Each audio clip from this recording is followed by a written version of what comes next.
And welcome everyone to another edition of Shaken Not Heard, a James Bond podcast. I am your host, Elliot Serrano, and that there is my co-host, Dave Pino. We're a couple of geeks who like to talk about movies and have decided to start down memory lane, beginning with Dr. No through No Time to Die. So essentially, Shaken Not Heard was born of this idea that we could talk about Bond movies, compare our recollections of them when they first premiered to how they've held up over the years and how those recollections compare. And then, FYI, I'm really kind of a Bond. I won't say I'm a noob because I've seen the Bond movies. I've read some of the comics and seen a lot of the documentaries, but I am not as deeply steeped in Bond lore like my buddy Dave is, who's read all the books. He is my Bond scholar. So essentially, I go to him to answer the deep questions about James Bond. So we have two different perspectives, one a casual fan versus one really deep fan. And through our conversations about Bond, we hope that you folks who are watching can learn a little bit and learn to appreciate the James Bond films yourselves. So, yes, there are a lot of great James Bond podcasts out there. Are we doing something are we reinventing the wheel? Not really.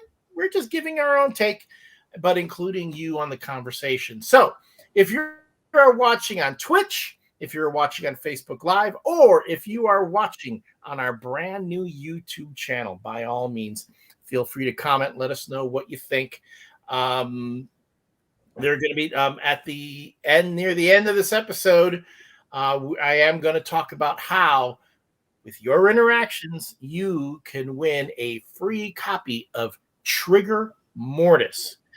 Trigger Mortis by Anthony Horowitz, a James Bond writer. He's written some of this extension novels, and big fan amongst the Ian Fleming aficionados. They feel that he really does justice to the original material.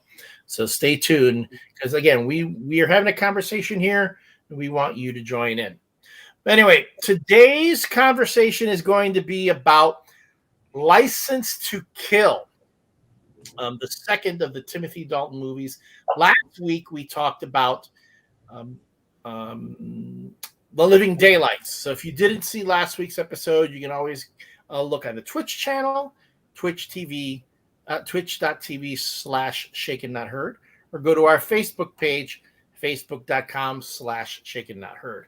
Although right now, as of this live stream, Facebook is having some issues. Dave, I wanted to ask you, how have you survived the apocalypse that was Facebook and Instagram being down for like a whole afternoon? I'm doing perfectly fine. No roving bands of marauders wearing hockey masks and football pads with spikes coming to steal your gas, or not quite. I will say I was able to dedicate a lot more time and be a lot more productive this afternoon to prepare for this podcast. So it might have been a blessing in disguise. Oh, there you go. Well, that's good.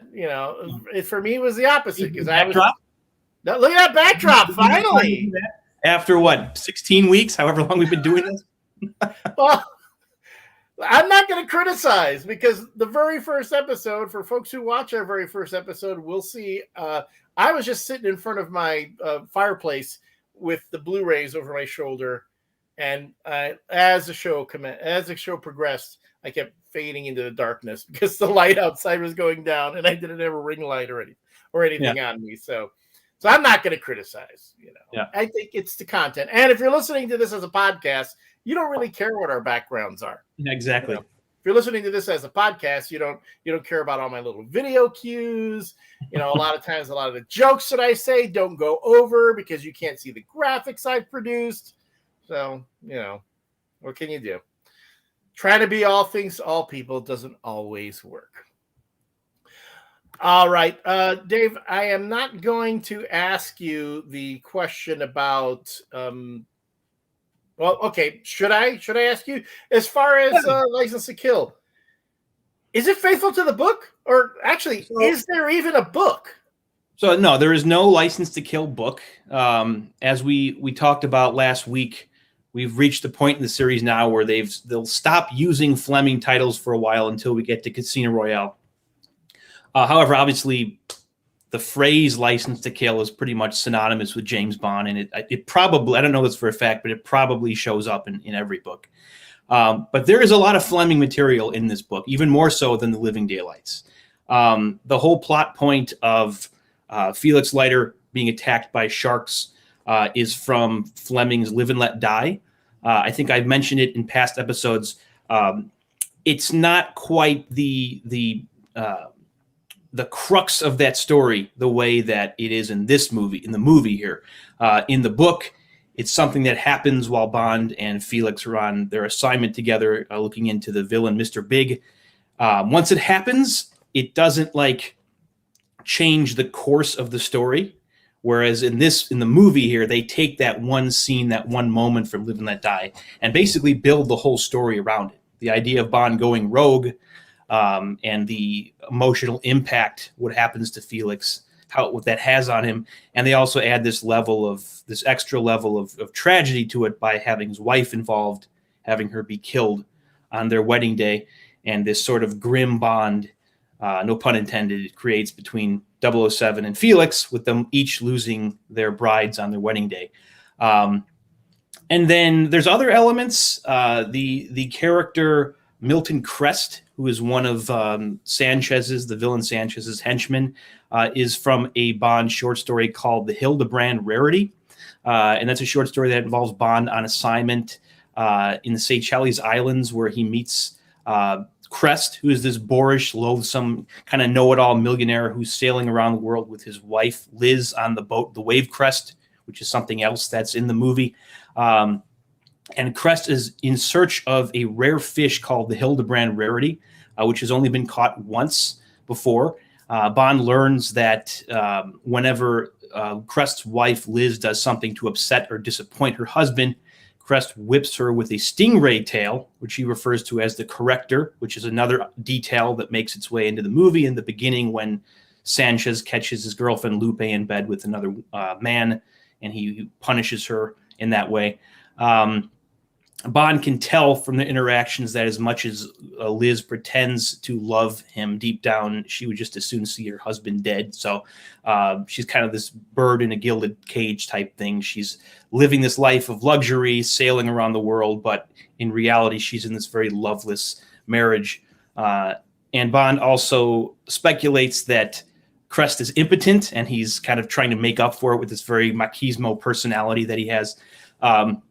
So they eventually catch the fish, but by the end of the trip, Crest has basically made enemies of everyone on board the ship. Bond, there's another character named Fidel Barbie that is a contact of Bond's.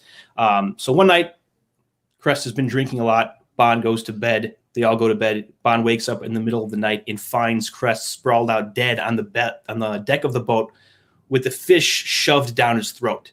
Bond isn't sure whether it was Fidel or Liz who killed Crest, but frankly, he doesn't really care because everyone just hates this guy so much. So he dumps Crest's body overboard, and the next morning he concludes that Crest must have gotten drunk, fallen overboard, and the sharks got into him. And he can tell that this is not going to bother Liz too much, and they have these plans to kind of sail around the world and I guess sort of celebrate that this horrible guy is finally dead. There's Live and Let Die. There's Hildebrand Rarity. I've also always kind of speculated that the relationship between Bond and the villain Sanchez in this is inspired by Fleming's The Man with the Golden Gun, which I think I discussed when we did that episode, how Bond first presents himself as this free agent who Sanchez hires as like his hitman / bodyguard. And then he starts to sow all these seeds of mistrust in him that all the people working for Sanchez are out to get him. And then he winds up killing Sanchez at the end. So I don't know if that's ever actually been confirmed, but I always kind of read it that way because as we talked about, the Man with the Golden Gun film is not terribly faithful to the book. So I think they were still kind of mining ideas from that one. But yeah, I think the amount of Fleming inspiration in this book, despite the fact that it's not based on a specific Fleming story or named after one of his stories, is one of many reasons I'm a big fan of this movie.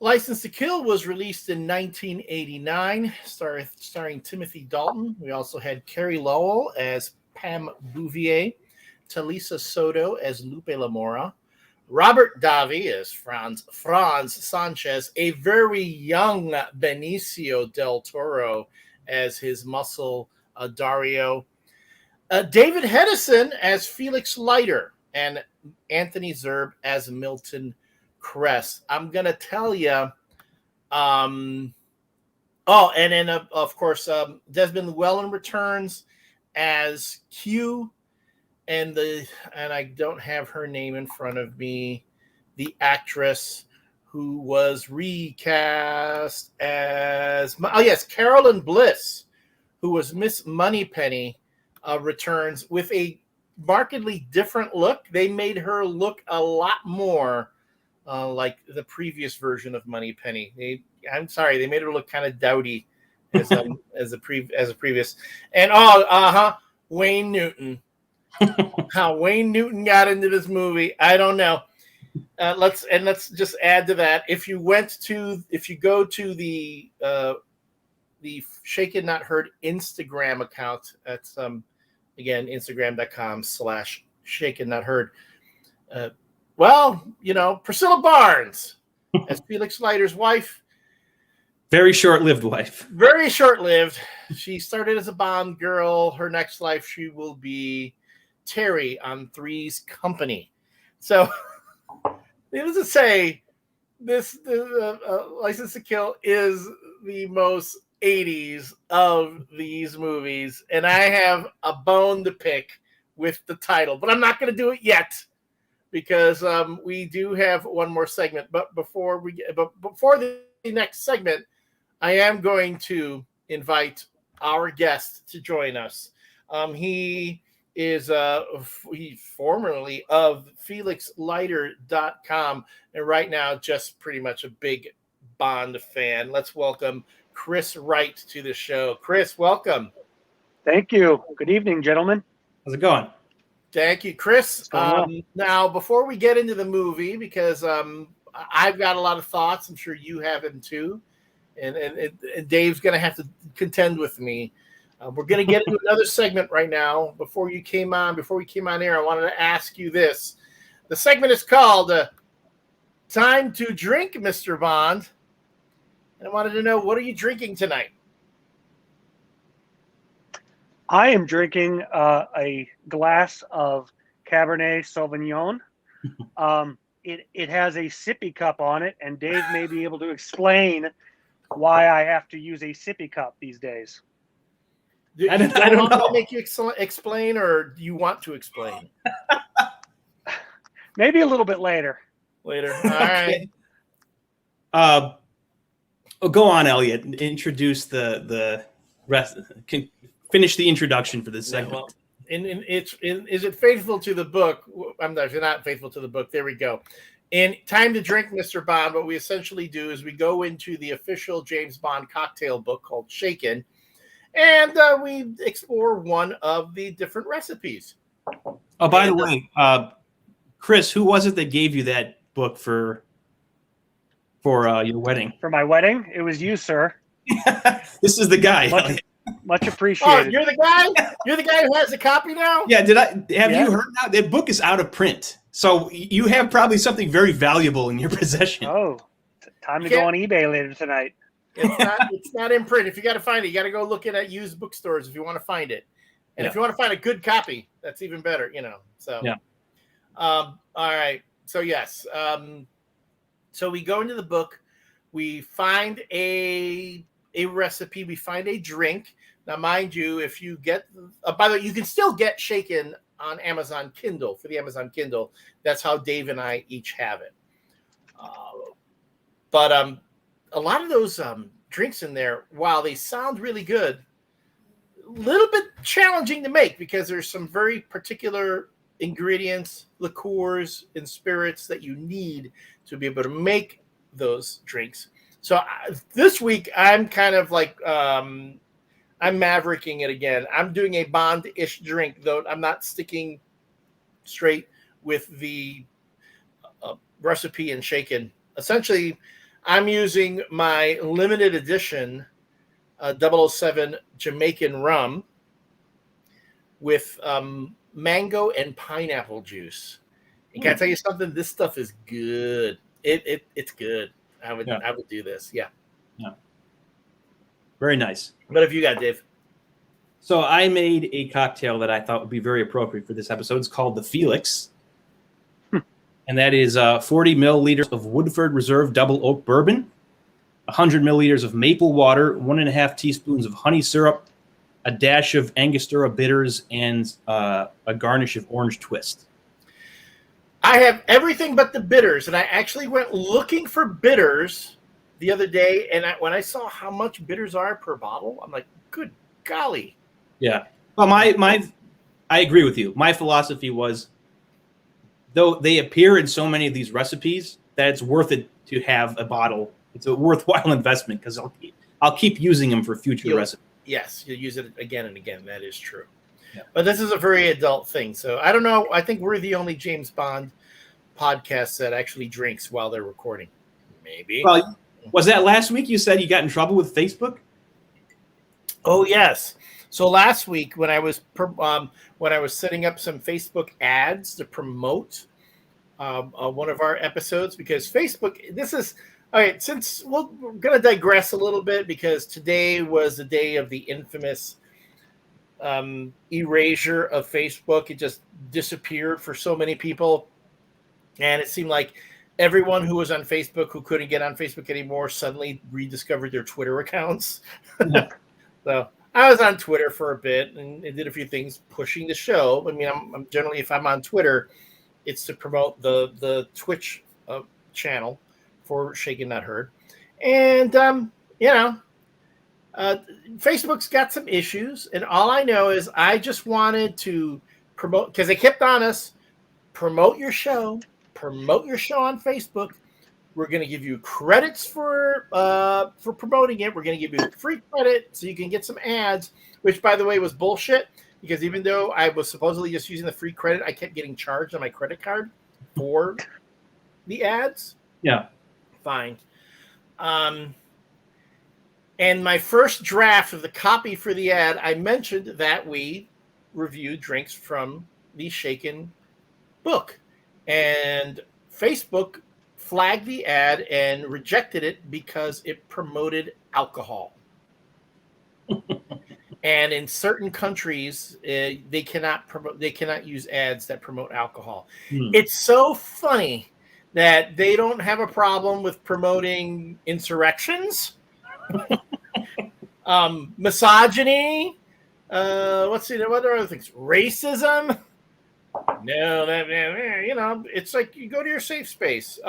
Yes, there was one person, there was a politician, someone running for office who was essentially posted an inflammatory post about Muslims and talking about how Christianity is better than Islam. And when I reported it, Facebook responded, yes, we can see why this would offend you and some people, but if you don't like it, you should just block him. I mean, literally, they just said just block him. They weren't going to take it down. They weren't going to do anything. I was like, oh, okay, there we go. I guess Facebook standards are baloney when it comes to politicians or people running for office or anything like that. So anyway, so I was a little bit miffed about it, and Facebook has been down all day today. I'm not even sure if this show is going over the stream right now. I'll be honest. If you're watching us on Facebook Live, I'm going to be surprised. Let me look at the comments here. Good evening, Susan. Thank you for the Facebook Live is going up. Thank you for joining us, Susan. I'm sorry, Chris. Tony wants to know why you need a sippy cup. Okay, Dave, tell the story. I feel like a jerk. I don't remember this story. But you know what? You're going to start saying it, and it's going to come to my head. Okay, because you're a better storyteller than I am, but I'll say something to jog your memory. So we had we went to San Diego Comic-Con about maybe 12 years ago, and we had exclusive tickets to the Activision after party, which was promoting I think the latest Bond game at that time, which was, I think, Bloodstone, maybe? Yes. Yes. Yeah. And it had an And open bar. The Goldeneye remake with Craig. Yes. Yeah. Yes. There was an open bar, and I think we were around 21 at that point. So, an open bar to us was like the coolest thing on earth. Dave, do you want to pick it up from there? So we were on like some elevated. Where were we standing when this happened? Well, I know there was a black leather couch. We might have been on a balcony, kind of taking it in as if we were Elliot Carver. I don't know if I want to hear the rest of this. And what did you have, a Bud Light? What kind of beer I had was a Bud Light in a bottle. Yeah. And basically they were the Activision, who was it, like the founder president was about to, there was a lot of mingling and everything and people before there was an actual presentation. And then finally he gets everyone to be quiet so he can speak. And you knocked over the bottle and it just started to like roll down the stairs. And we thought that the Bud Light spilling out was going to shut all of the electronics down. Another Tomorrow Never Dies reference. We thought it was going to go off air and that we were going to be escorted out by security. So the lesson is sippy cups from now on. For me. And that was the first time we met in person, right? I believe so. Yes. Yeah. So my immediate impression of you was that you were extremely bumbling. Yes. Rumbling, bumbling, stumbling. That's a Keith Jacksonism. Chris and I met on the Commander Bond website about, was it around 2008? I think. Yeah. Yeah, we were still both in college, and eventually we wound up meeting in person. We've been neither of us really comment on the forum, the website that much anymore. But what we did was when we went to this event in San Diego, we spoke to some of the people involved in the creation of the game, and then we wrote a write-up for the website. Okay. And we were so unprepared. I still have photos on my phone of Dave interviewing these bigwigs and using a cocktail napkin to write down the notes so that we could write an article later. It was extremely low tech. Wow. Good memories, though. That sends me back to my San Diego Comic-Con days and interviewing folks. Yeah. You probably had something better than a cocktail napkin, though. Yeah. No, I would do video recordings, and then but I'm telling you, subjects, if you're on a red carpet and you get to talk to them as you're coming through, and you're by yourself, you don't have anyone, you don't have like a camera guy there, so it's just you, your tripod, your microphone. Fun. Sylvester Stallone, though, great interview. When you can catch him for 2 minutes, he's a great interview. Tell you. Nice. All right. So I hope that, Tony, answers your question. Essentially 12 years ago, Chris almost disrupted a huge media event for a major video game company and was so traumatized by the experience he can only drink liquor out of a sippy cup now. That sums it up. Can I tell you something? I can relate to that. Patty, thank you so much for approving of our drinks. Patty, my good friend, Patty Vasquez, also approves of our drinks and says she has flavored bitters for me for the future. So I will of course be getting that from Patty. If you don't, Patty, you can catch her show on Facebook Live at the Patty Vasquez Show page. I appear on it. It's a show called Whiskey and a Cookie every Friday night at 6:30 p.m. Central Standard Time. That's a lot of fun. Plus also Patty has an afternoon show in Chicago, WCPT, Chicago's Progressive Talk. It's the afternoon drive with Patty Vasquez from 5 to 6 p.m. every weekday. So you can always catch that. If you're not in the Chicago area, you can always go to WCPT.com and catch the live stream. Also, listen to it on your wherever your streaming services apply. All right, so let's get that. Now that we've gotten that out of the way, let's dive into the movie, which again I've got thoughts about. And all right, so here's the thing. And I had this talk, Dave. I had this talk with you, Carter, and Bob last week. All right, and don't get me wrong. I appreciate that you love these movies. I appreciate that you love Timothy Dalton. I think Timothy Dalton's a great Bond. I am impressed with his performance in these movies. But from now on, if anyone ever comes to me and talks about how much more serious the Dalton movies are compared to the Moore movies, I'm going to say boo-hoo, because this movie was even more ridiculous in some places than The Living Daylights was. Okay, Timothy Dalton, out of nowhere, Felix Leiter and Timothy Dalton interrupt the wedding so they can go after some drug lord, right? And they don't even bother changing out of their tuxedos. They go in their tuxedos. They hop on a DEA helicopter and go skydiving. I'm like, oh, come on. And then after that, they go back and make it back to the wedding barely on time in same tuxedos, even after they've been in firefights and all the stuff been going on. I don't want to spoil the movie for everybody, but let's just say that beginning part was pretty ridiculous. Okay, don't get me wrong, Bond is ridiculous. The Bond movies are over the top crazy, and I'm telling you, I so seriously want to sit down with someone who's actually from the CIA or MI6 and listen to them rant about these movies, because I know they're like, oh God, freaking James Bond. That's not the way it is. And Felix Leiter, no way. But fine. So it was ridiculous. And there was this one thing about the movie that just kept nagging at me. It kept nagging at me and nagging at me and nagging at me, is that it was called License to Kill. And yet in the very beginning of the film, Bond has his 007 status stripped. And essentially, his license to kill is taken from him, which is why I say they should have called this movie License Revoked. Yes. And that was the original title. Absolutely. Yeah. See? Why did they do that? And it was just there were so many things about this. For everyone talking about it's the darker Bond, it's a grounded Bond. No, there are so many implausibilities in this film. Again, I'm not talking so much. I'm not taking issue with the movie for that. I'm just, again, talking about how some folks will say that these movies are such a departure from the Roger Moore films. No.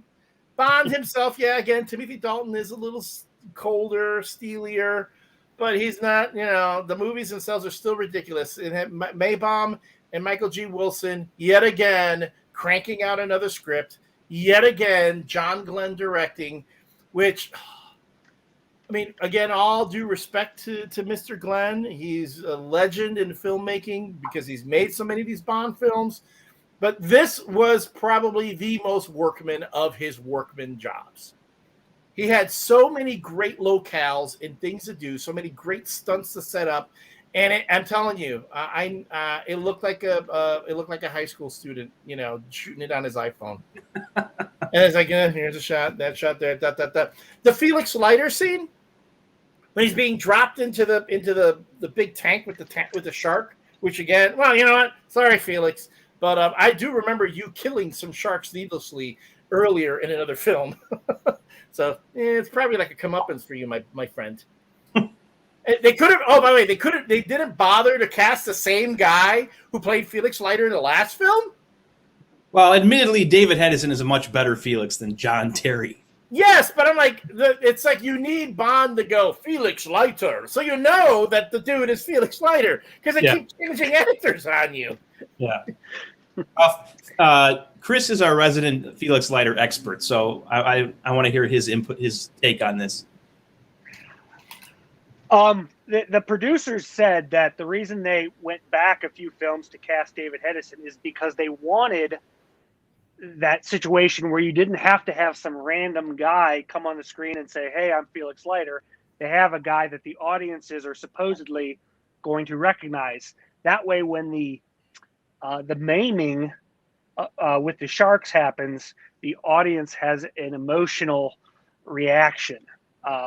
And for a nerd and like me that lives and breathes James Bond, that is very much appreciated.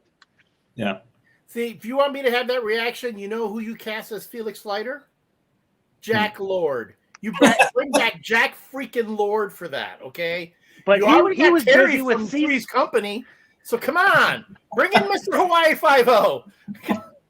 I think he was busy with season 25 of Hawaii 5-0, so I don't know if he could make that movie. It was all 15 minutes. You're telling me you can't get the guy to come on? They got Dolph Lundgren in one just to sit in the background for a day. Chris, I brought up last week that I think a good Felix at this time would have been Patrick Swayze. Absolutely.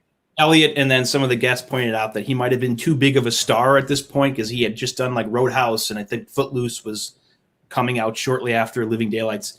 But in a vacuum, like you take those other elements out, factors out, he would have been great. He would have been right around Dalton's age. He's blonde, straw-haired, as Felix is always described in the books. He's from Texas, so he's got a little bit of that drawl. And I think in a perfect world, you would have introduced him in Living Daylights. Obviously a more charismatic actor than John Terry. Maybe beefed up his role in that movie a little bit more, and then bring him back for License to Kill, and then you have that built-in like rapport between him and Dalton. Because I understand, and I've talked to you about David Hedison. Other than Jeffrey Wright is probably my favorite. Jack Lord's great, but again, he's not in it that much in Dr. No. David Hedison is in Live and Let Die, License to Kill. I think he's got great chemistry with both Roger Moore and Timothy Dalton, but he had not played him in 16 years. So it's like, yes, he's recognizable, although he's much older looking. But he's much older than Timothy Dalton. So we have that brotherly type, how Felix, Jeffrey Wright calls him a brother from Langley. They don't have that dynamic of being like about the same age where they could be brothers, where they could have like come up in their respective Secret Service agencies around the same time. He looks like he could be like a kindly uncle to Timothy Dalton. Because I think he was about 20 years older than him. Yeah, I think that's about right. Maybe 15. Yeah. But you make some great points. A name that comes to mind for me is Dennis Quaid, but he might have been a little too young in '89. Dennis Quaid would have, but I remember Dennis Quaid doesn't quite break through until afterwards. I think trying to remember the movie that made him the star. What was it? Inner Space. I think the movie did with Meg Ryan and was it Martin Short? But Dennis Quaid I think would have been great. Oh yeah, I would totally buy Dennis. He was born in 54, so he would have been what, 35 in 89. So a little on the younger, but not terribly younger than Timothy Dalton. Yeah, because I think Dalton was born in 46. So yeah, you're right. Yeah. No, that would have. Speaking of Three's Company, how about John Ritter as Felix Leiter? Look, again, go to the Instagram page, Instagram.com/ShakenNotHeard. I found what I thought was the perfect pairing of Priscilla Barnes from both License to Kill and Three's Company.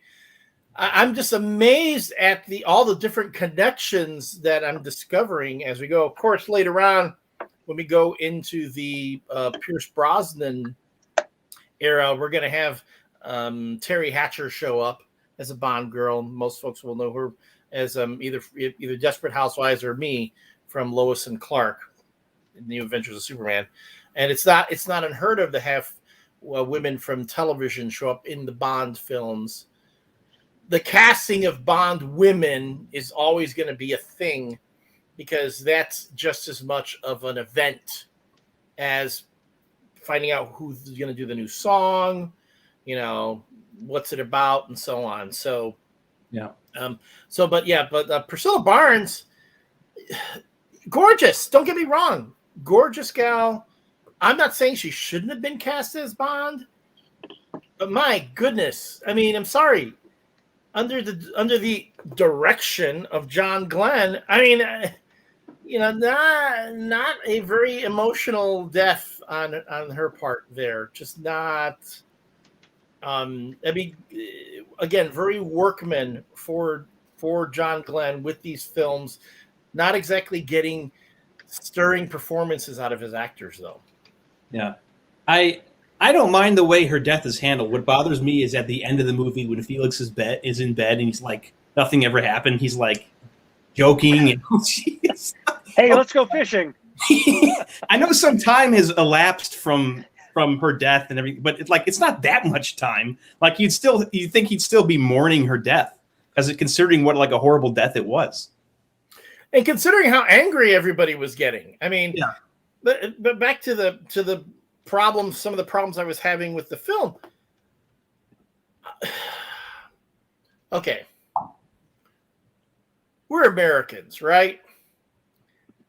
Let's be honest. Do you really believe that if a CIA agent had his wife killed on his wedding night and the agent himself was fed the sharks, that all the other agents would go, not a lot we can do.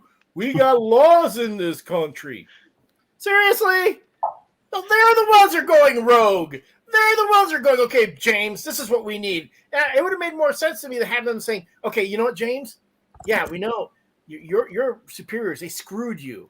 But and we got to watch what we're doing because we got people watching us, but we can work together and we'll take care of you. Because, I'm sorry, James Bond without any of his gadgets, man, he could not handle a lot of the shit that was getting thrown his way.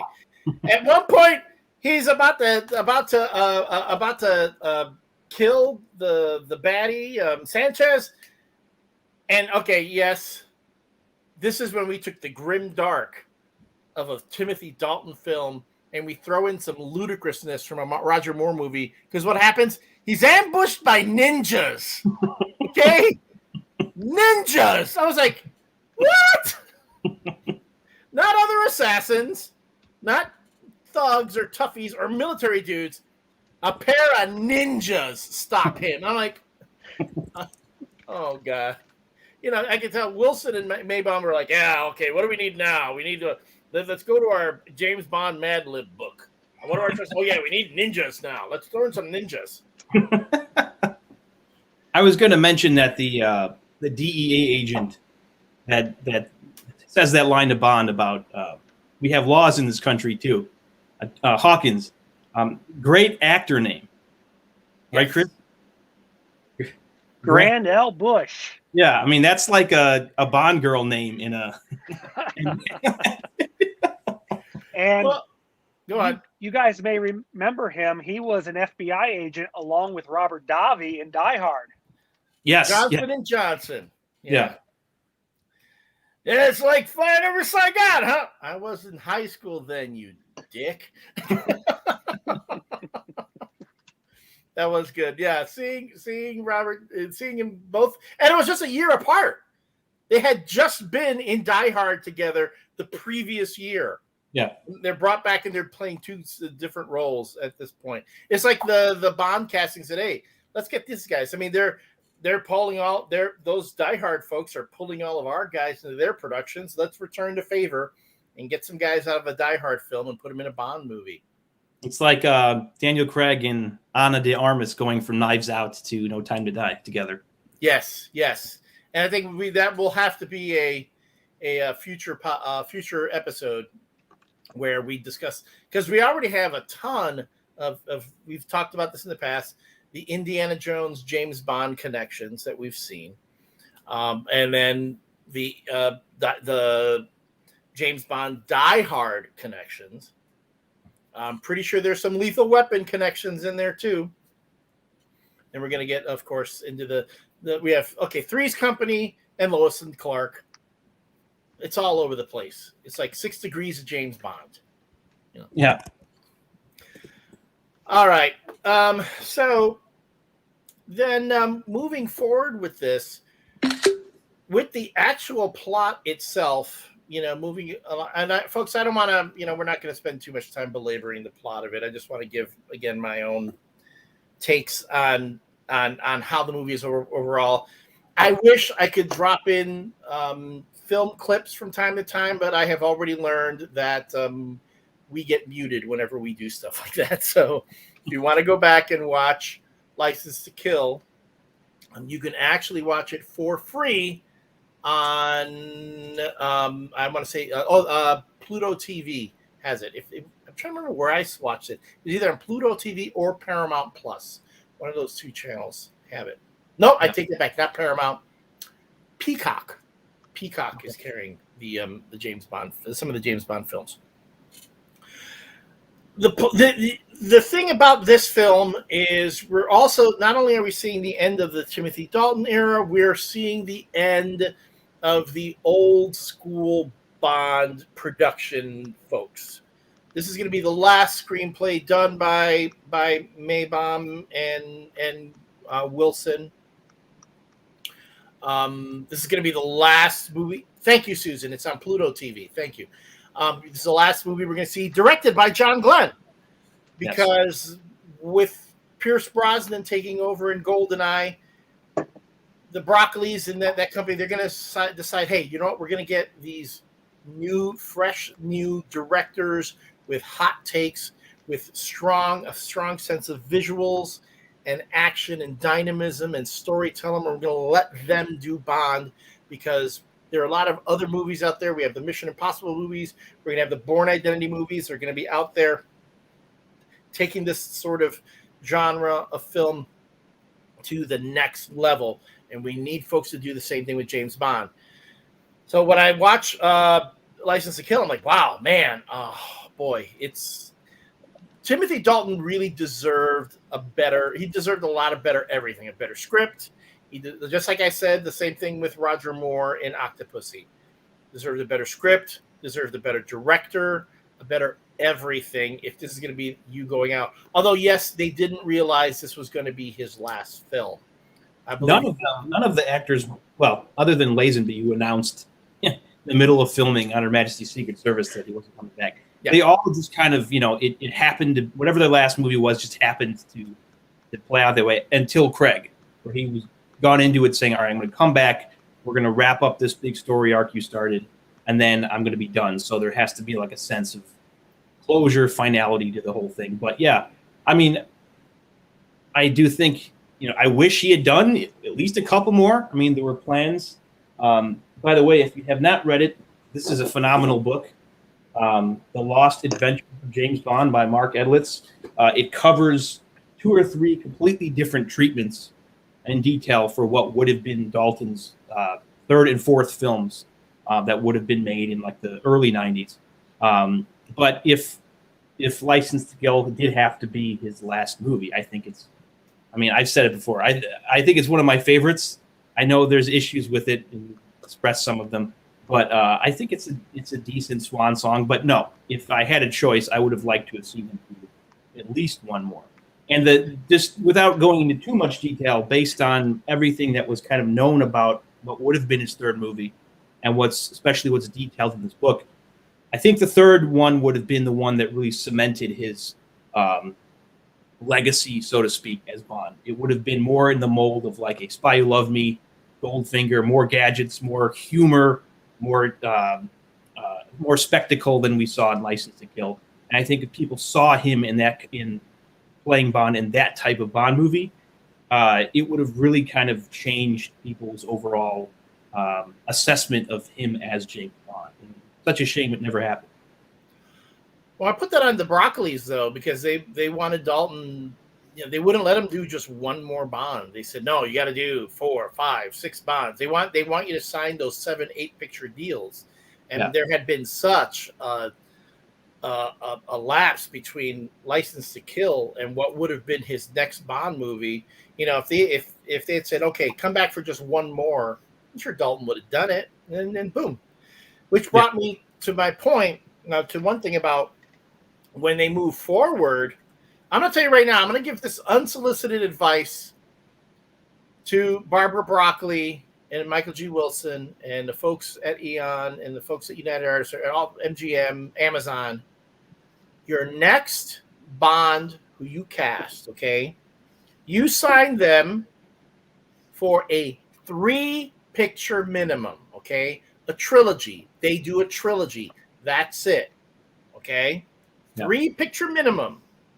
So that way you can tell a full story with them, and depending on how that does, you have an option with an option for a 4th or even a 5th. Stop making these folks sign these freaking 7-picture deals. It's ridiculous, because if you don't make that 4th picture, you're not going to pay them for the 4th picture. Yeah. You know, it's not like Dalton got paid for all those movies, right? Mm-hmm. So you got to do this, and if you don't, you're violating the contract. No.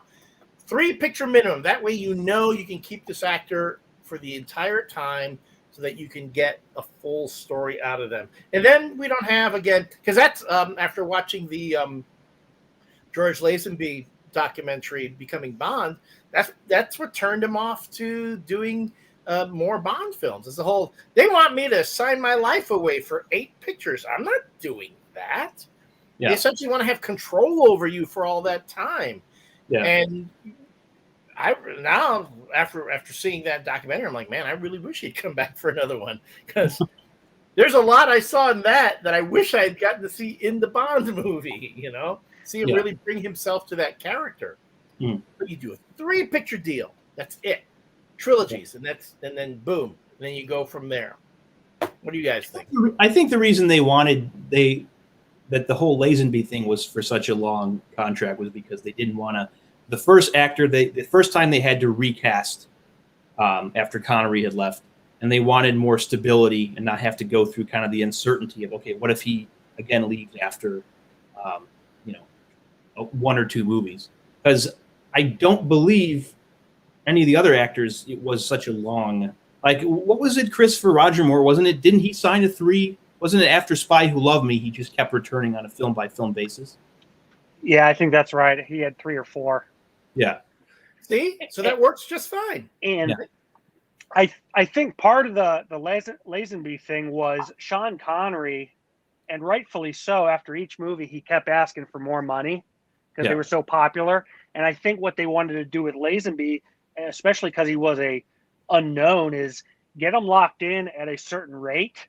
That way you don't have the money grubbing of Sean Connery, at least in their perspective.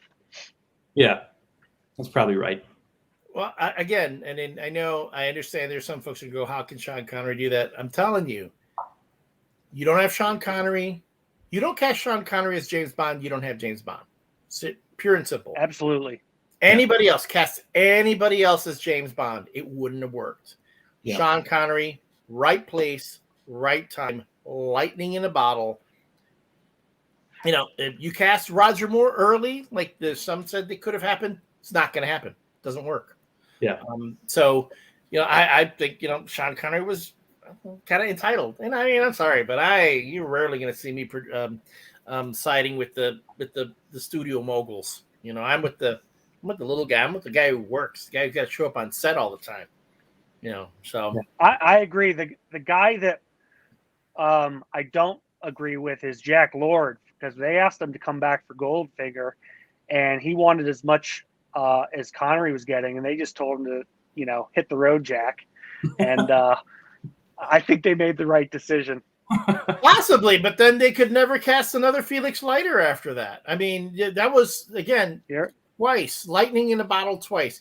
You get Jack Lord to come back, you have a possible Felix Leiter franchise on your hands too. Then you're double fisting at that point. You're like, oh yeah, let's do a Felix Leiter movie. Let's do a James Bond movie. Let's do 2 separate tracks. Let's make a movie where the films eventually cross over into each other. I mean, you got to think big with these things.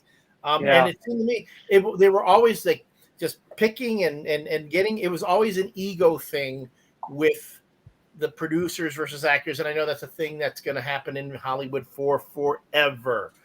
But it's the tail of the golden goose. You got a goose, it lays a golden egg. Don't mess with it. Let it keep laying eggs. If the goose wants a little more feed, give it some more duck food. Come on. Because I'm telling you, when you see Jack Lord for the first time in Dr. No, boom, sparks right there. And then after that, I never felt any of that with any other Felix Leiter except in Never Say Never Again. Bernie Casey, yeah. I was like, holy crap. Wait, that's Felix. Brilliant. That was the most brilliant piece of casting. Yeah. Casting him as Felix Leiter. I mean, even before you had a black Felix Leiter in Casino Royale with Jeffrey Wright. That's brilliant. So, so many lost opportunities, so many drop balls on that. They should just consider themselves fortunate that they have yet to cast anyone who was an utter failure as James Bond. Everyone's worked. Everyone's worked to one extent or another. Yeah.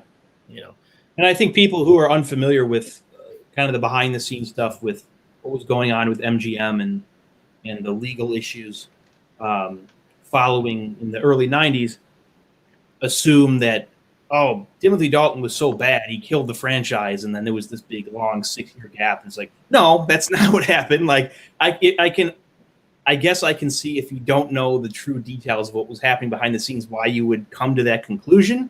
But no, that wasn't the case. They were planning. License to Kill it wasn't a flop. I mean, it made a ton of money. It was considered disappointing by what had been the norm in the U.S. It didn't make as much money, but think about now. It didn't make Moonraker money. Yeah. I would have been too young to remember this, but summer of 1989. Think about all the movies, the competition it had at the box office. Yeah. Batman, Indiana Jones. So many great movies that came out that year. In the Bond movies, despite the kind of the injection of new life they needed with Timothy Dalton coming in, that was still a lot to contend with at the box office. But no, there was every plan for him to come back for at least one more movie.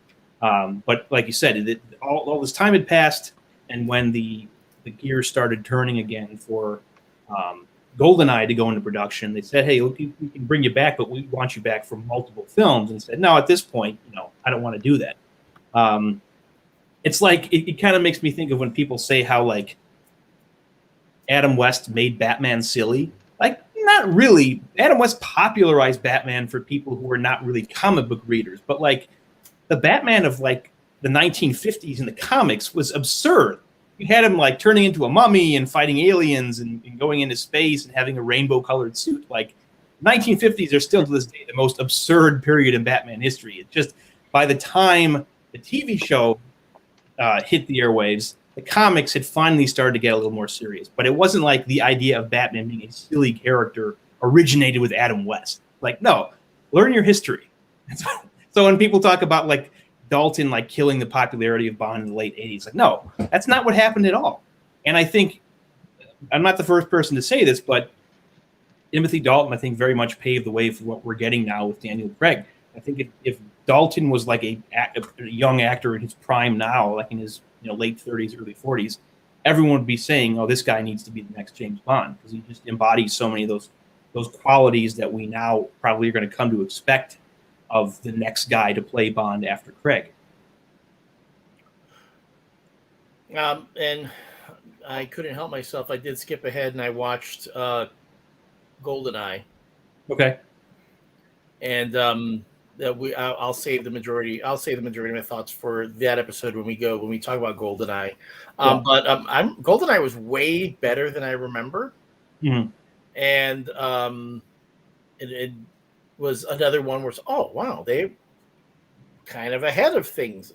There are some things that's a little behind the curve, but there are other things that are a little ahead of the curve. But really lacked a lot of the campiness that you saw in the previous films. I was like, holy crap. Goldeneye is to me, ask me, Goldeneye was way more grounded than any of the Dalton movies. Okay. But we'll save that discussion for them. Because actually, we're not going to be, even though the Brosnan era is what we normally would have gotten into next week, we can't avoid it. It's coming out this week. No Time to Die. And when we first started this show, the intent was that we would watch all the Bond movies before No Time to Die. But then life got in the way and things happened and we couldn't see them all. So we're going to take a break right now. Here it's perfect, right with Dalton. And then we're going to go see No Time to Die this week. Then we're going to talk about it again. We're going to talk about No Time to Die next week, Monday. And then after we see that, then we'll jump into the Pierce Brosnan era. And we'll be talking about the end of an era with the beginning of another. Yeah. Chris, what are your plans for No Time to Die?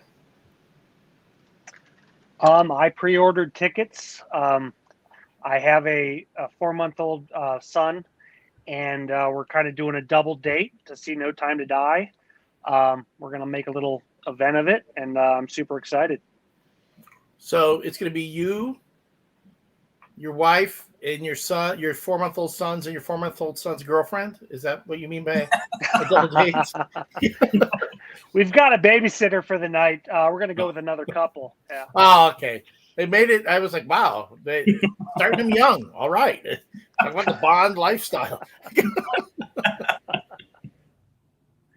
And speaking of my son, his name is Miles, which, as you probably can guess, is a Bond reference. So, is that intentional? Well, first of all, I like the name, but when you add the Bond element to it, it just makes it even more cool. So, I have I'm very proud of it. We're good. No, I have a friend of mine who named his son and his daughter Luke and Leia. And as big of a Star Wars fan as I am, I don't think I could name my kids Luke and Leia. I mean, that my kids would be like, oh, Dad, you have to name us after those people. You know, like, we have to explain to everyone at school our names. Our dad's such a dork. He named us after movie characters. Miles, you can get on your son can always go, no, did not name me for a character in James Bond. He named me for the character in Frasier. That's Niles. Well, I'm just saying. That's Niles. I know. I gotcha. It's a nice Speaking of M, I've got to bring this up. There's been a debate for many years in the Bond community. Is Robert Brown's M Miles Meservey, or is he Admiral Hargreaves from The Spy Who Loved Me? I want to get your thoughts on that. Theory. I was always under the impression he was playing a new M. And I don't know if that's ever... I shouldn't say this. There may or may not be something in the new movie that confirms that theory. I've tried to stay as spoiler-free as possible. I read one review that gave away a little bit more than I would have liked, and they did mention that. So that theory, I think, will finally be put to rest this week. But before that, interesting. My thought was always that he was a different M. Because, Ellie, I don't know if you remember, Robert Brown, who plays M in starting in Octopus, he was also in The Spy Who Loved Me, but he was playing a character named Admiral Hargreaves. Right. And as Chris mentioned, there was always this, when Bernard Lee died after Moonraker, before they recast him, and they did recast him with Robert Brown. The speculation was, is he playing the same M, or is it just as a different character as M? So no, I think that he was a different M. To me, that's the thing. When I go through all the films, and there's so much talk made of with Bond, casting Bond, recasting Bond, continuity. What do we do going forward? You sit down and you watch these films. After a while, it's like I lose track of who's playing. Oh wait, is that guy? There's a different actor playing Felix Leiter. Oh, there's a different actor. No, they switched Moneypennies. Oh, they switched M's on me. Oh, the only Desmond Llewellyn is there from the beginning all the way up through Pierce Brosnan, and then of course you lose him. But and then with all the stuff that happened, Pierce Brosnan is playing his character as if everything that happened in the previous films happened to him. Yeah. So you're like, so when they keep talking about when we recast James Bond, do we have to start over again and reboot? I got no. You know what? It seems like every time they switch gears with these films, they do a soft reboot because they recast somebody, they get somebody else, they do that. They even disregard details from previous movies, as they did with on Her Majesty's Secret Service. So much is made of it. Speaking of Desmond Llewellyn as Q, I like that he has such a big part in this, and I particularly like the moment when he's posing as like a landscaper or something. He's got the rake with like the microphone, and then despite in like every Bond movie prior to this, constantly chastising Bond for treating his equipment poorly, he uses the thing and he just chucks it into some bushes. That is like top secret Q Labs equipment. He's just disposing it. He's tossed it into a bush for some kid to find later. Yeah. He had pretty good chemistry with Dalton. Yeah, he had good chemistry with all the Bonds, but in particular, I like him in this one. He did have, but my God, there was no chemistry between Dalton and Kerry Lowell or Talisa Soto. Pam and Lupe. Yeah. The Pam Bouvier character. She starts off as tough as nails, kind of, I will kick somebody's ass, and she's like beating people up in a bar with her shotgun and all that. And then at the end, she's James, why do you love me? Ran over that other girl. Like, oh, please. I was like, man, why did they have to do that to that girl in that script? Why? Yeah. I didn't buy it. The minute they cut her hair, it goes downhill. Yes. It's a cute haircut. But remember, this is 1989. And that's what the gals were doing. Okay.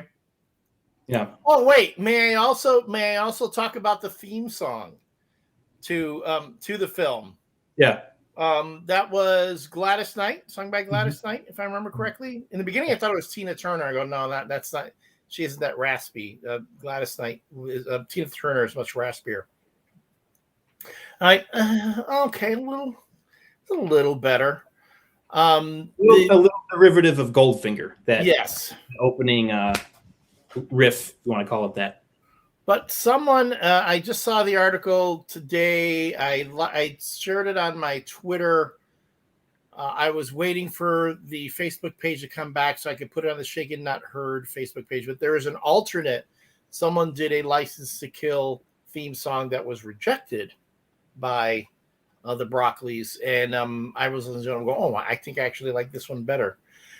There are so many alternate themes. Oh, I'm sorry. I Can't Let This Die. The Pet Shop. I'm sorry, with the Aha theme from Living Daylights. Yeah. I heard the Pet Shop Boys version. Yeah. Way better. I'm sorry. I was like, now that sounds like a Bond theme. Yeah. What is the alternate License to Kill? I don't know if I've heard that before. I got it. I will find it and I will post it on the page. I can't remember who it was actually who did it. I have to go trawling my feed. If anyone was following me on Twitter at Elliot Serrano, I did post it on my feed. Feel free to drop it into the comments here. It's like a whole bunch of rejected theme songs. They put in the Radiohead version for Spectre. And I did not know that Muse wanted to do the theme song for Skyfall. And in fact, their song Supremacy was meant to be used for Skyfall. And someone posted a really cool mock-up of the Muse song to the credits, the Skyfall. Boy, it works. I'm going, oh, wow, this one works really well. Don't get me wrong. That's a cool The Adele one is great. The Adele one is great. But the Muse one works just as well. So that was, boy, Yeah. And this is the first Bond film where the melody of the song is not actually in the score. Right. Which is a shame because that was always something so great about John Barry is how the different we talked about how not being a huge fan of All Time High from Octopussy, but it's such a beautiful melody. It works really great in like the love scenes and romance scenes. Elliot, what did you think of the score, the Michael Kamen score to License to Kill? I was really underwhelmed by it, to be honest. And I'm a big Michael Kamen fan. I became, well, for folks who don't know, Michael Kamen, I discovered when he partnered with Roger Waters on The Wall, the Pink Floyd in The Wall. Also, if I'm not mistaken, did the soundtrack to the first Die Hard film. Yes. And I believe Lethal Weapon as well. Does the Lethal Weapons for me. Patty, just found it. Thank you. The rejected Bond themes from Blondie to Pet Shop Boys. The Johnny Cash Thunderball theme was just incredible. Let me find it. Scrolling down. Blondie did an alternate for Your Eyes Only. It's okay. I kind of thought, I stand corrected. There wasn't one for the License to Kill. I'm looking at the Living Daylights. That was Pet Shop Boys. After that would come. I'm sorry. They say Eric Clapton did a version for License to Kill. License to Kill. An instrumental version of the Bond theme, which would be awesome to get to hear. Would have been to have Clapton do, yes. Yeah. After that would be Ace of Base doing Goldeneye, and as I listen to that, no, I don't need that. Give me ABBA. Have ABBA do a Bond theme. I can see them pulling it off. Having their Wish, like when you go on Wish and you order ABBA, that's Ace of Base. That's what you get. Plus, ABBA has no connections to like white supremacy or Nazis or anything like that, like Ace of Base does. So we're just let's just put them aside and not deal with them. But yes, I will post this on the Shaken Not Heard page. But for those of you, Patty was so nice to post it, put them in the comment section for the Facebook and the Twitter. Yeah. I was going to ask you guys about the violence in this movie. Being, this movie's well over 30 years old. It's still by far the most violent Bond movie. Like, movies in general have gotten more violent, but this one is like the most explicitly violent of them all. Like, all the villains, not even just the villains, but pretty much anyone who dies in this, anyone of note, suffers just like the most grisly death imaginable. It's funny because I'm watching this, and it is 1989, and you guys were commenting last week, Elliot, it's like the Miami Vice of Bond movies, and I kept thinking that. And as I'm watching this show, as I'm watching this movie, I'm going, man, why didn't they get Michael Bond to direct this? Because it would have looked so much cooler. If that's the vibe they're going for anyway, Michael Bond would have knocked it out of the park. Because then later on, Michael Bond's going to do some incredible movies. If you haven't seen Heat is one of my favorite Michael Bond movies. He did do a Miami Vice movie with Jamie Foxx and Colin Farrell, which is so. But yes, it was violent. But even the violence, I say, Living Daylights was more violent in some respects. I mean, you had the one guy die with an exploding door cutting him in half. Well, you also in Living Daylights don't see anyone's head explode. Oh yeah, that's right. But it looked so phony. It was like so, the whole bit where the guy said and you're there going, what is he doing? Why is he turning the pressure up? Oh, why is he turning it down? Why is it? Oh, just so I can see the guy's head explode. I go, which I actually saw done more convincingly in Scanners. Yeah. I feel like what I always say about this is most of these really grisly deaths in this movie, in any other Bond movie prior to this, they would have been much more implied than what we actually see in this one. Like, for instance, this is obviously not the first Bond movie where a character is fed to sharks or barracudas or alligators, but in previous movies, you would see them flailing around in the water screaming, and then they'd go under and the water would turn red, and the rest would be left to the imagination. This one you actually see underwater a shark come up and rip off Felix's leg. And then, Dario going into the cocaine grinder, and you actually start seeing chunks of him. Like, I disagree with what you said that Living Dead is more violent. We had never seen anything to this level, because this is also the first Bond movie in the PG-13 era. Everybody actually has a funny story about that. So when I was a little kid getting into Bond for the first time, I think it was when Tomorrow Never Dies was coming out. The Chicago Tribune had this really cool, like, 2-page spread in the arts and entertainment section. It was like an infographic of like all the Bond movies up to that point. It broke them down by like best Bond girl, best villain, best quip, best gadget, all that kind of stuff. And it mistakenly stated that License to Kill was the first R-rated Bond movie. And I was like, ooh, because I had never seen that one to that point. And because when they reissued, Chris, remember in like the early 90s or mid 90s before Goldeneye came out, they reissued that big VHS box set, and it didn't have it didn't have Man with the Golden Gun, and it didn't have the Dalton movies. So like, we had gotten that for my dad either for his birthday or Christmas, because they were just a few weeks apart one year, and it was probably 94, I guess. And we rewatched them all as a family, but it, like I said, it didn't include the Dalton movie. So I had to kind of find my way into Timothy Dalton on my own. So I saw this thing about the first R-rated Bond movie. And I remember as a kid, my parents were much more strict about me being able to see R-rated movies compared to like any of my friends or classmates. Like, ooh, I wonder what's so like risque or violent about this movie that it's an R-rated movie. Later come to learn it wasn't actually rated R, because it was the first PG-13 rated Bond movie, and all the ones prior to that were PG. But Elliot, wasn't Temple of Doom movies the creation of the PG-13 rating? Yes, Money. That's the show mascot, by the way, objecting to the R rating for Living Daylights. Yes, Indiana Jones and the Temple of Doom, which, by the way, did the bit with the guy going through the crusher first.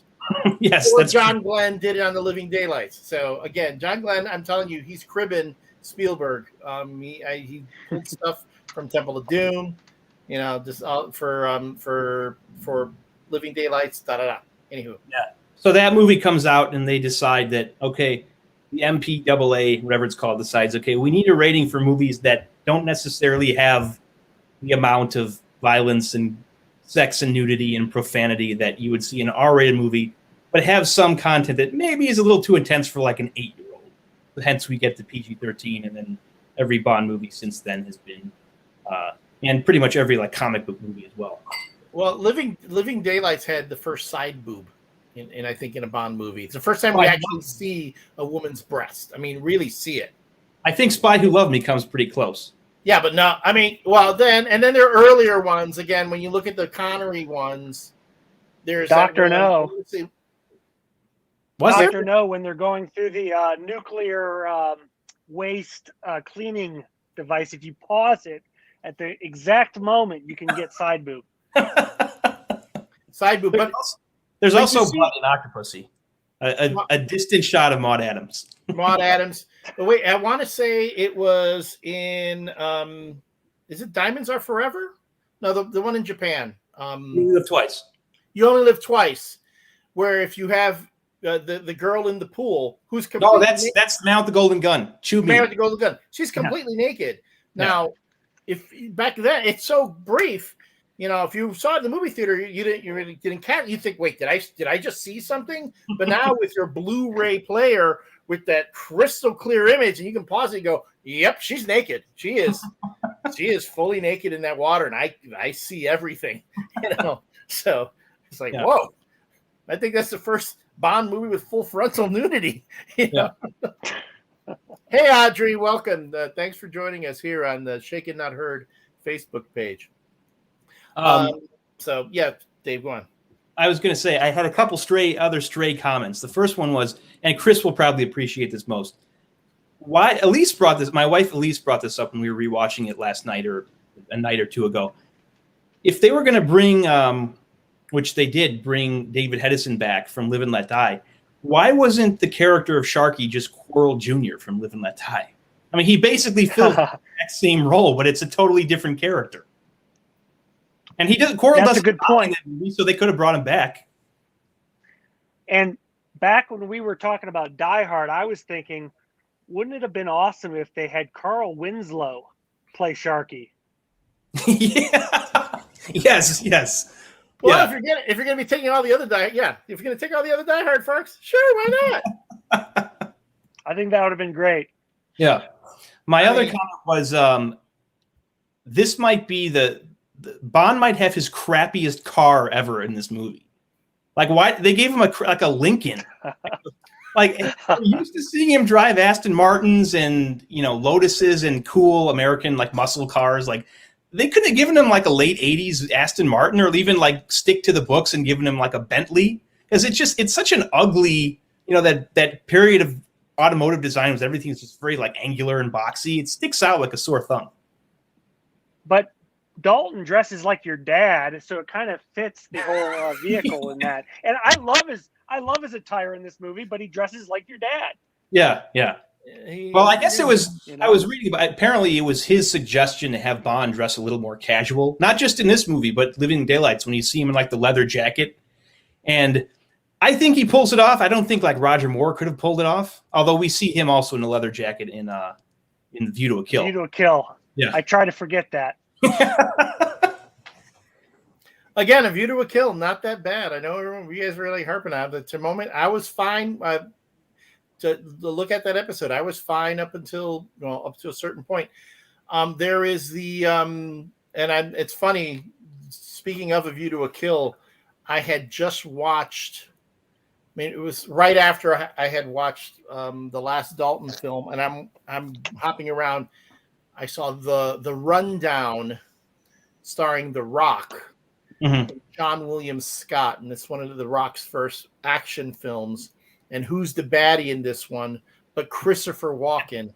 Yeah, Christopher Walken is rocking in this one. He is a great baddie, and they're going to see not a lot like his character in A View to a Kill, though not as sociopathic.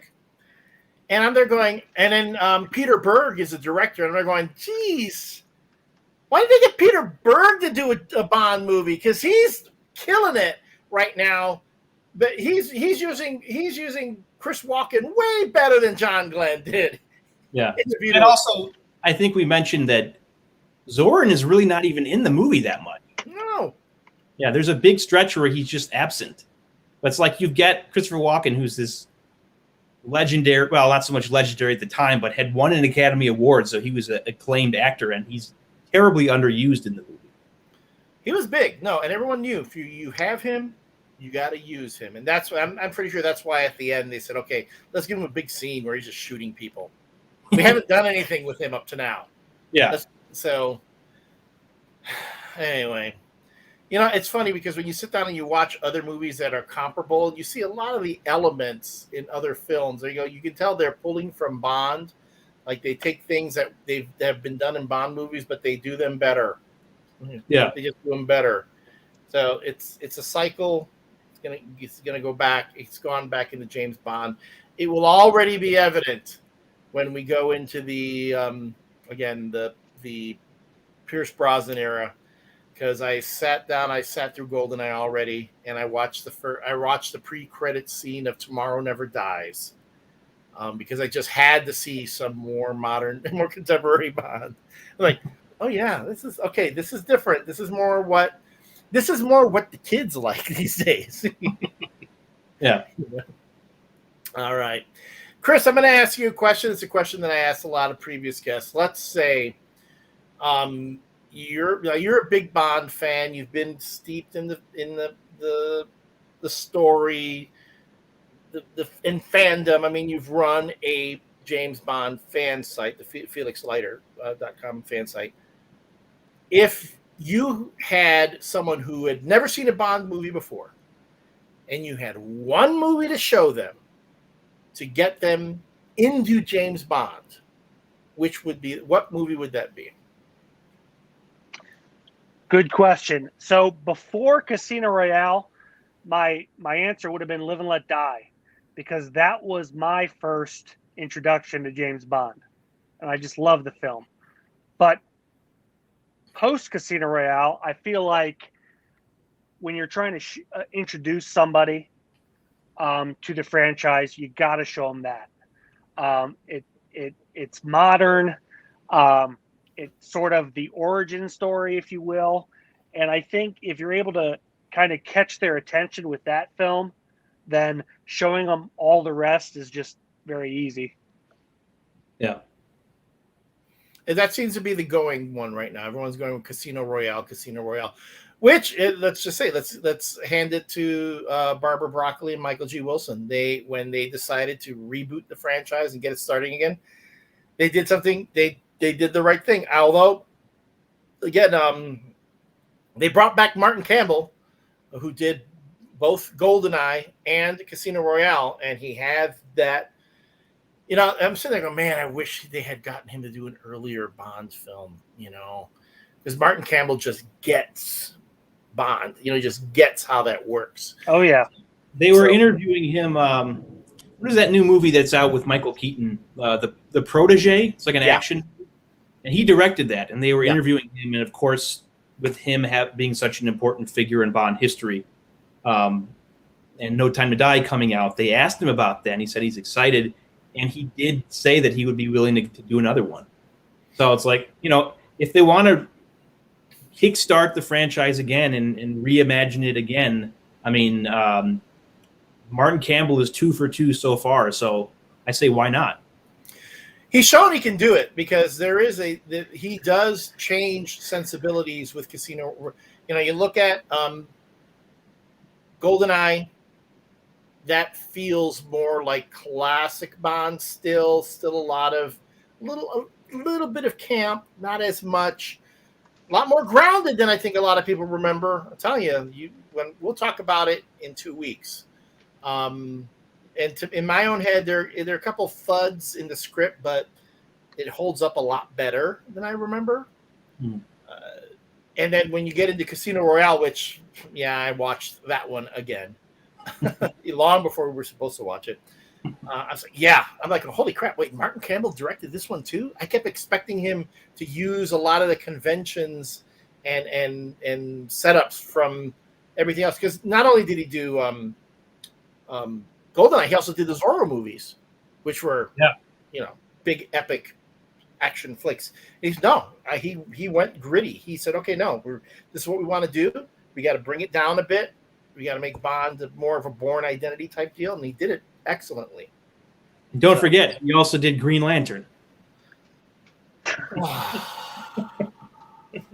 wasn't his fault, though. I'm not going to blame him, nor will I blame Ryan Reynolds. Those are both. Ryan Reynolds was miscast. They dropped the ball. DC dropped the ball when they didn't cast Chris Evans as Green Lantern. Chris Evans would have rocked as Green Lantern, as evidenced by the incredible performance he put on as Captain America. But he Chris Evans as Hal Jordan or Kyle Rayner? No, Hal Jordan.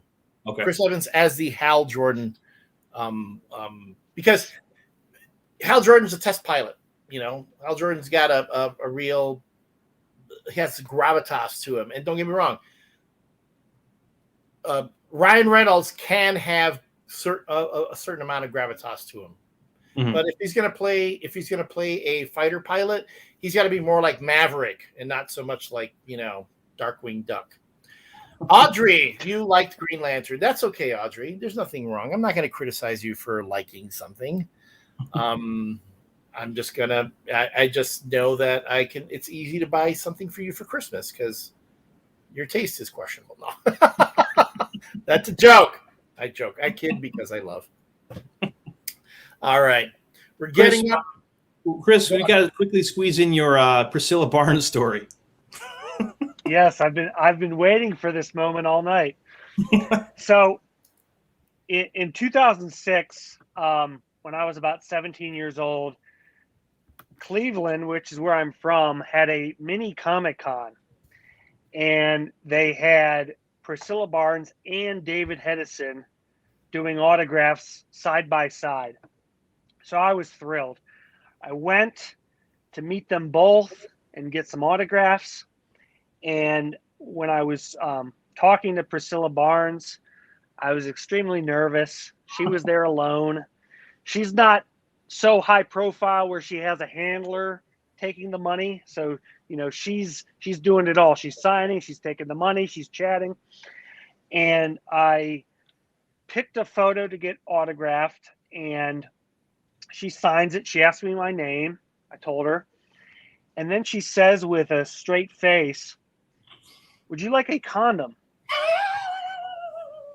And me being 17-year-old and thinking she's still very attractive, I'm like, and as I'm shitting my pants, she bends over and pulls out one of those little plastic sleeves that you put a photograph in so it doesn't get smudged.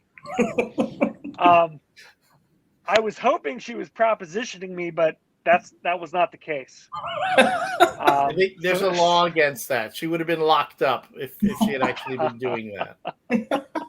I'm just surprised that at that age you knew what a condom was.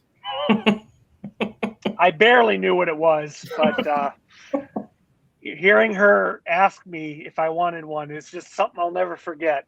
Oh, wow.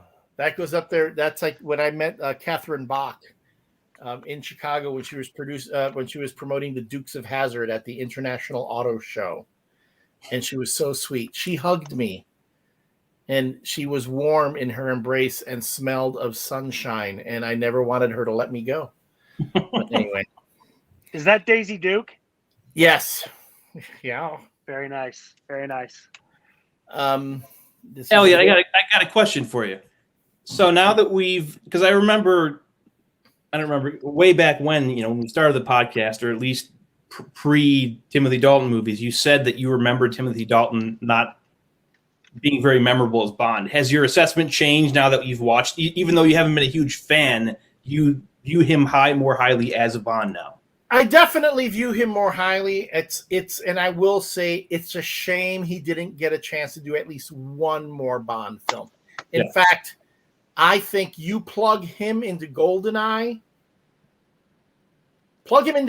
even a few years later. Yeah. Don't make that like his last Bond movie. Yeah. Well, when they were writing it, he was still the Bond of record. They hadn't actually brought, and I think some of the ideas in Goldeneye would maybe actually, even though not that I think terribly highly of the Brosnan movies, because I think that's easily his best one, but I think some of the ideas in that would actually work better with Dalton. It's kind of this older, more world-weary Bond, like the idea of how can he stay relevant and exist in a post-Cold War world? How does he handle having to answer to a woman? With it being a Bond we had seen before back during the Cold War in the mid to late 80s. I think those ideas would work a little bit better with a Bond that we were already familiar with. Even though I think Brosnan does it just fine, he pulls off those moments and he responds to them really well in Goldeneye. I think it might work a little bit better with a Bond we were already familiar with. I agree. It would have been great. And then you could have even gone so far as to give him the scar. Yeah. Because it's taking place there was like 5-year difference. Dalton didn't want to come back because they were saying you got to do 4 more or 3 more or whatever. Yeah. And he's like, no, I can't. I don't want to do that many more. It's been too long. Yeah. I'll do one more. I'll do one more. And then, no, you got to do 2, 3, 4. Okay. Let him have that one more. Let Goldeneye be the capper on that. Make that his last Bond movie, and then you can go into your reboot with Pierce Brosnan after that.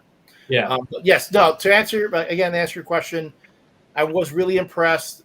Was he the most memorable Bond? I mean, he was a very good Bond. Don't get me wrong. He was a very good Bond. Yeah. Thing is, I'm getting an appreciation of him more though, from everything else he's done post Bond than what he did. It was too small a sample size for me. Yeah. That's why I think it's unfair to compare him to Connery for Craig or even more, because it's like, okay, well, it's 2 movies versus 6 or 7. I agree. You know, Yeah, awesome. it is unfair. So, And but, it's the same thing with Lazenby too. Like, he did 1 movie. right. I think one of the best in the series. People who are, again, not really familiar with context and the behind the scenes stuff write him off as the guy that did 1 movie. But like, if he had done more, I think he could have established himself into a great James Bond. I agree, especially when you consider the guy had no acting experience whatsoever. Yeah, and he had the daunting task of having to be the first guy to succeed Sean Connery, and he's in this movie that is by far the most demanding acting-wise Bond movie to that point. That was, big shoes to fill, and I think he did it. All things considered, he did a good job. I agree. Absolutely. So I'm starting to bristle now when I start seeing the top Bonds from best to worst. I go, no, there was no best, there was no worst. They were all very good Bonds. They all had challenges. They all did great stuff with what they had. To me, again, Sean Connery. When we started the show, right from the very beginning, before we even started, I always told you, Dave, that Roger Moore was my Bond, and I didn't quite understand. I never understood why so many people were into Sean Connery, right? That was always Sean Connery's the man. And then I started watching it, and I'm like, okay, I see it now. I get it. Why so many people will always say that Sean Connery will be their Bond. It's there. It's so obvious. He has that charisma. He has that presence. Just being who he is. You cast anybody else in that role, it's not going to work. Yeah. And then you pass the torch to Roger Moore. To George Lazenby. Real challenge there. When you look at, again, I would strongly encourage anybody, if you can, watch that documentary, Becoming Bond, with George Lazenby. It's him just sitting down, telling the story, and they're reenacting the story as he tells it. The man is an incredible storyteller. I even love when the interviewer goes, excuse me, but wait, all this stuff you're telling me, is it really true? Like, it feels like he's being bullshitted, Like, really, is this really true? And he responds, he goes, how could I remember it if it wasn't true? Yeah. Such a great line. I also like Jeff Garland's cameo as Harry Saltzman. Yeah, that was great. Oh, and Dana Carvey playing Johnny Carson. Yes, that was great.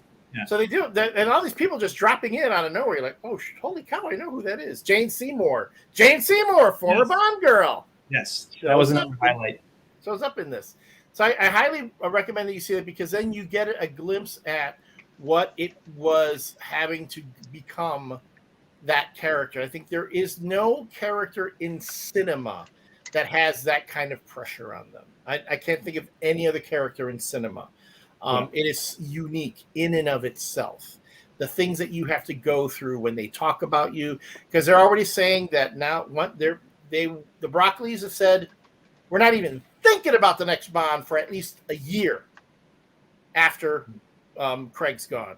And I think that's great. I think they want to give proper respect to the end of his tenure, to his character. Let's celebrate all that he did. Hey, and then maybe with after the Blu-ray release of No Time to Die, then we can start ramping up talk about the next Bond. Yeah, And I think that's great. Whoever is going to be, even when they talk about you becoming the next James Bond, it was ridiculous then. It's going to be even worse now with social media being what it is. When Daniel Craig first got cast as James Bond, this was still before Twitter and Facebook and all the social media and Reddit, all that became the thing that it is now. And I'll admit, even I was going, wait, but he's blonde. James Bond isn't a blonde. Then I saw Casino Royale. I was like, oh, I'm convinced. He did it. He convinced me. I'm there. Yeah. Audrey, the name of the documentary is called Becoming Bond, and you can find it on Hulu.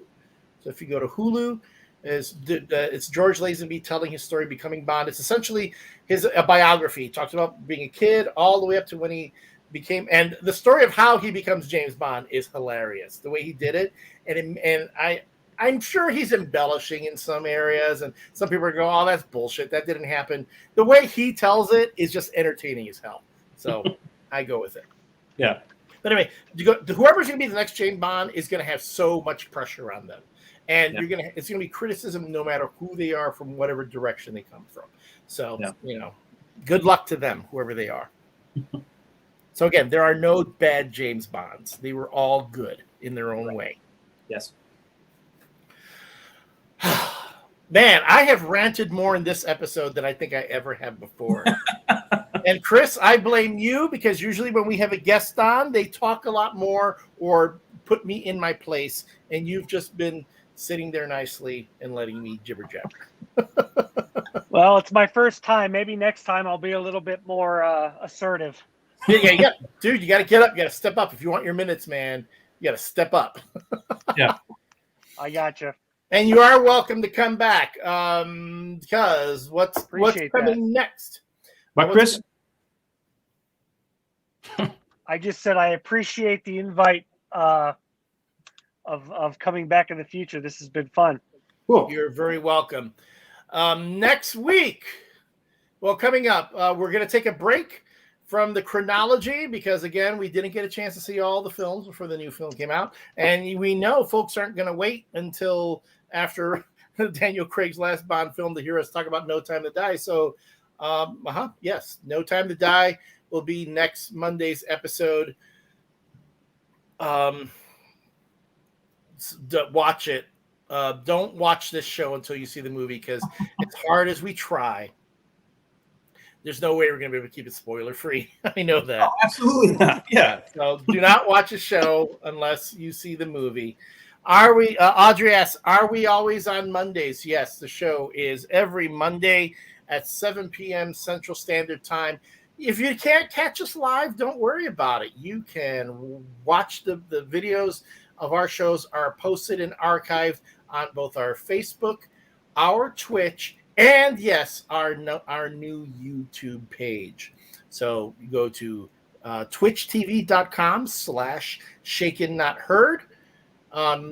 See all our episodes on there. You can catch them after the fact. No, you don't have to watch us live, but you are always welcome to watch, comment, let us know what you think. Same with Facebook.com/ShakenNotHeard. And of course, the YouTube page, just do a search for Shaken Not Heard. I will post a link on the comments when I get a moment. Another thing, like I said, you can follow us on Instagram. If you go to Instagram.com/Shaken Not Heard. I like to post previews of what we're going to be talking about the following week, make what I think are amusing observations, and posted an image that had Dave think that John Ritter, or a.k.a. Jack Tripper, from Three's Company would have been a good Felix Leiter. The more and more I think about it, the more I think you're right, Dave. I don't know if I've ever seen him in something serious, but oh yes, yes, he did the made-for-television movie Dance with Me, where he plays a gentleman who falls off a horse and becomes a paraplegic.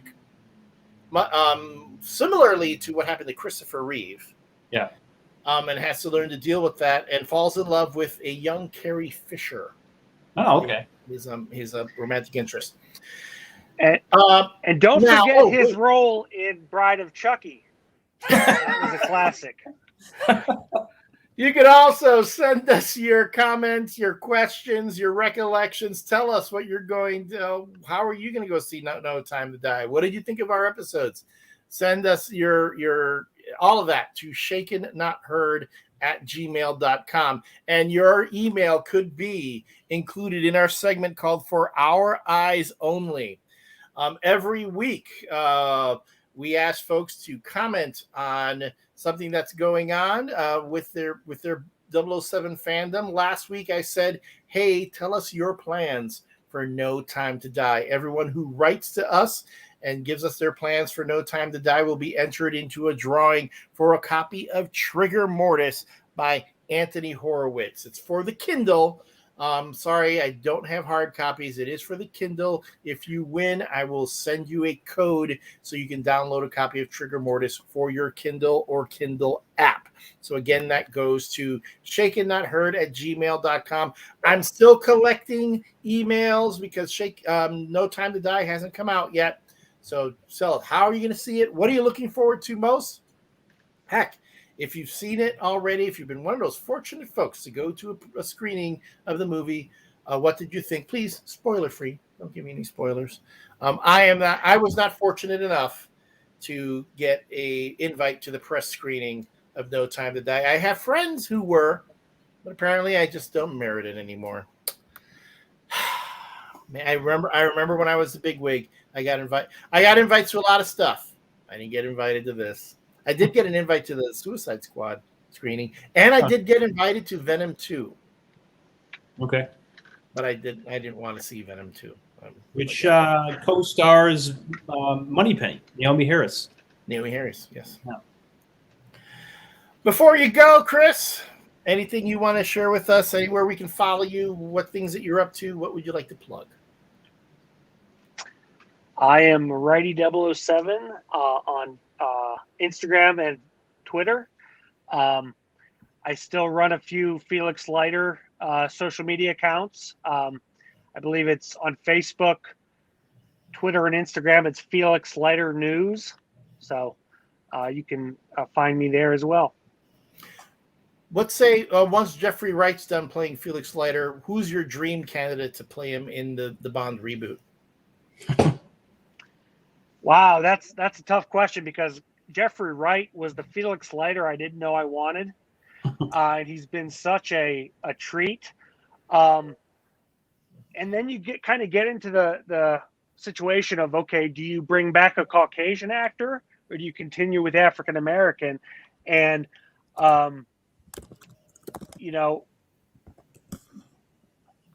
there's been a lot of talk about Idris Elba as James Bond, but after seeing the latest Suicide Squad movie, I could see him as Felix Leiter.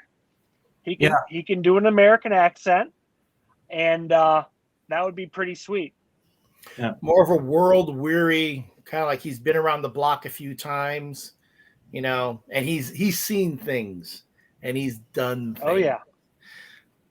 I would like to see Felix Leiter moving forward. I would like to see Felix Leiter get in on more of the action, for a CIA agent. All right. Well, thanks for sharing that. Dave, what about you? Where can people follow you on social media and all that good stuff? I am on Facebook under my name and also Instagram at Pinto_Noir. If you go to both Dave and my Instagram accounts, you'll see pictures of our trip to the Museum of Science and Industry to see the Marvel Universe of Superheroes exhibit. Had a fun time watching, doing all that, seeing all the cool stuff, taking pictures. And David even took a picture of me that I really enjoy because I don't look fat in it. Somehow I don't look fat. And I, too, am Elliot Serrano. You can follow me on Twitter and Instagram, but by all means, please check out our Facebook page here on Facebook. Or if you're watching us on Twitch, you can find previous episodes here on the Twitch page and our new YouTube page. And as always, let us know what you think. What are you looking forward to next week? No Time to Die. Will this be the greatest Bond film ever, or will it be the greatest disappointment ever? We'll know next week. I have a feeling it's going to be pretty good. All right, folks. Thanks for joining us, everyone. Have a good night, and we'll see you next week. This has been Shaken Not Heard, the James Bond fan cast for your ears only.